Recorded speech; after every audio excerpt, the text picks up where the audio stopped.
Assalamualaikum warahmatullahi wabarakatuh. Masih di channel IHA Hipnotis Indonesia dengan saya Rohim Dan saya Erwin. dan kali ini kita bahas dari pertanyaan hipnotis bisa meningkatkan kreativitas. Oh, ini bukan pertanyaan, ini ngasih solusi ini. Tips ya Hipnotis dari nanti kita akan bisa share. meningkatkan kreativitas, ini caranya. Nah, kita nanti berbincang-bincang berbagi tips bagaimana Sharing pengalaman juga ya soal meningkatkan kreativitas. kreativitas dengan hipnosis. Nah, tentunya ini berhubungan dengan self hipnosis ya, bagaimana kita menggali bawah sadar kita, menggali memori submodalitas yang ada dalam diri kita yang sudah terkumpulkan dari kecil, dari bentuk bayangan apa yang kita lihat di masa lalu, apa yang kita dengar di masa lalu, apa yang kita rasakan di masa lalu, sehingga menimbulkan sebuah kreativitas baru yang sesuai yang diinginkan, gitu ya. Iya. Self hipnosis ini yang sangat mempengaruhi dalam meningkatkan kreativitas. Kalau caranya, kalau Iya, yang pasti trance ya, wajib di trance. trans wajib ya. Nah, hipnotis ya dimanapun harus trans ya. Nah, sebetulnya juga bisa self hypnosis. Self hypnosis bagus gitu. Artinya kan mereka tidak bergantung terhadap orang lain, tapi juga bisa dibantu dengan orang lain yang membimbing kondisinya menuju trance kan. Gitu ya. Tapi kan harus selalu bikin gue trance dong kan gitu terus. Kalau bisa self kan bisa kapan saja, di mana saja gitu. Karena ketika trance yang terjadi di diri kita itu kan pikiran bawah sadar kita dan Terbuka. kreativitas itu kan letaknya di pikiran bawah sadar. Seperti itu. Kalau trans sendiri, selain dengan cara hipnotis, bisa nggak kita bimbing orang ya dengan cara melakukan kebiasaan? Jadi menghipnotis, kita pahami bawah sadarnya, yaitu orang-orang yang melakukan kebiasaan kan termasuk bawah sadar terbuka. Iya. Jadi kita nggak perlu harus menghipnotis dia, namun dikala ketika orang melakukan kebiasaan, kita sugesti agar meningkat kreativitasnya. Misalkan lagi nyetir ya, itu kan bisa juga ya kita Faktor kebiasaan ketika pas tergantung kreativitas yang kita masukkan apa. Soalnya nyetir.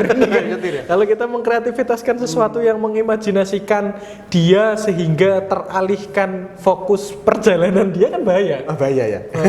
Nah, ini saya juga ingat ini panduan dulu ada terapi musik ya itu ya, itu kan nggak boleh saat nyetir ya. Oh iya. Iya, promo dikit lah.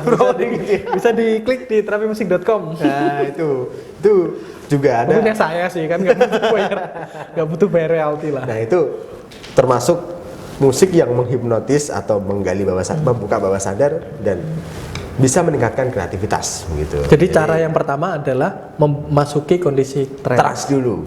Hipnotis arahnya ke trance dulu, baru dimunculkan kreativitasnya. Nah, gitu ya.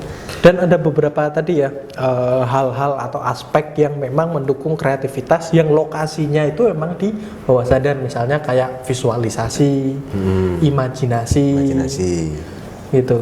Berhalusinasi. Iya, misalnya contoh halusinasi dan sebagainya. Pas mengelamun itu juga bawah sadar kan? Iya, bawah sadar dan juga memicu kreativitas juga kan. Nah, daripada ngelamun yang jorok, mending mengelamun yang kreatif. Dan ini ya kaitannya dengan kreativitas ini, saya pernah baca suatu artikel yang membedakan manusia dengan hewan yang paling pintar sekalipun ya saat ini konon katanya dipegang lumba-lumba. Setelah manusia itu peringkat 2-nya itu lumba-lumba. Nah, kita kan bisa punya kreativitas itu. Seperti lumba-lumba. Bukan. Yang membedakan lumba-lumba itu mentok, misalnya katakanlah mereka mau di-push, itu hitung-hitungan bisa. Misalnya 10 tambah 10, 20, mereka itu bisa sampai ke situ. Tapi mereka nggak punya kreativitas.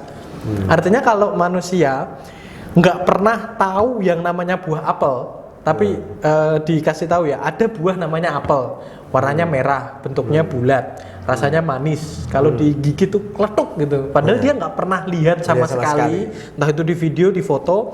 Terus suatu saat dia melihat buah apel karena pernah diceritai bahwasanya itu apel, dia langsung tahu, oh ini apel. Ini apel, ini pernah saya. Nah, itu yang membedakan manusia dan lumba-lumba dalam bentuk kreativitas tadi. Oh gitu. Kalau lumba-lumba saya nggak tahu ya.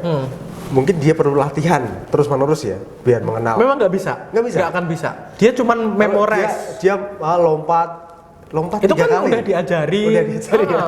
Dia kan mengingat hal itu, dia nggak akan mengkreativitaskan hal itu seperti itu. Jadi yang nggak pernah dia tahu, yang nggak pernah dia lihat, itu kan bagian dari kreativitas kan. Itu primata ya, atau lumba-lumba atau hewan manapun ya yang lebih pintar dan sebagainya, atau mungkin alien mungkin kalau ada. Itu belum sampai ke level itu katanya. Hampir mirip kegiatannya seperti manusia gitu ya. Kadang-kadang mirip gitu ya. Namun mereka tidak bisa mengkreativitaskan sendiri. Membayangkan, memvisualisasikan itu nggak bisa. Nah itu kan di bawah sadar gitu loh. Dan ya deep trance cukup berperan penting kan di situ. Jadi intinya adalah kita harus bisa trance dulu, masuk dalam deep trance, dan akhirnya bisa meningkatkan kreativitas. Kalau belum masuk deep trance, misalkan di light trance atau mungkin di medium trance, apakah bisa kira-kira menurut? Bisa tapi nggak optimal, nggak akan sekreatif ketika dia mau masuk. Nggak jelas visualisasinya ya, jadi nggak bisa detail. semacam nggak ada dorongan untuk melakukan kreativitas itu gitu ya. Gambarnya buram gitu ya. Jadi akhirnya tidak terjadi kreativitas. Nah, Mas Rokim sendiri pernah nggak memanfaatkan hipnosis atau masuk ke dalam kondisi deep trance ini untuk meningkatkan kreativitas gitu? Ya, paling kreatif untuk ini ya, menghayal atau menghayal masa depan. Dan alhamdulillah ada yang terjadi, ada yang tidak. Mungkin karena kuatnya khayalan di saat deep trance itu. Jadi kalau yang kuat cepat terjadi, kalau yang cuman hanya sekedar cuman niat saja tanpa diresapi di bawah sadar ya, kreatif itu nggak muncul. Itu pernah saya alami dan memang terjadi di kondisi trance begitu. Oke. Seru sih.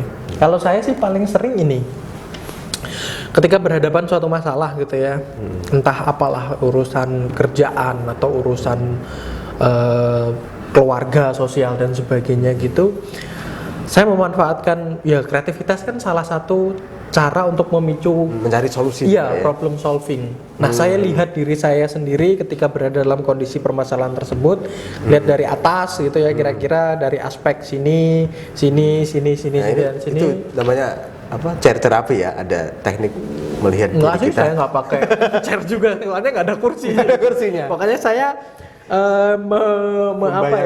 mempersepsikan saya dari sosok di luar diri saya untuk sementara waktu untuk melihat kondisi yang sebenarnya terjadi gitu loh, supaya lebih objektif lah. Objektif gitu ya. Jadi kalau saya posisi jadi orang yang bijaksana, saya harus memberi solusi apa gitu. Kira-kira baiknya biar nggak terlalu mungkin menyakiti perasaan si ini, tapi tetap ini dan sebagainya lah, tergantung konteks permasalahannya gitu loh. Dan ya semacam seperti itu sih selama ini. Bagi saya entah benar atau enggak, tapi cukup memberikan solusi terbaik gitu. Nah itu salah satu cara meningkatkan kreativitas, cari solusi ya, dengan apa, membayangkan diri kita sebagai orang yang kena apa, ada bermasalah, kemudian kita juga membayangkan sebagai orang yang bijaksana yang memberi solusi masalah. Jadi kalau bawah sadar kita terbuka, nah kreativitas itu akan muncul. Coba itu dilakukan secara sadar biasa, nggak bisa kan? Iya. Yang muncul adalah emosi, kadang ya nggak ketemu solusi, dan akhirnya buntu. Nah.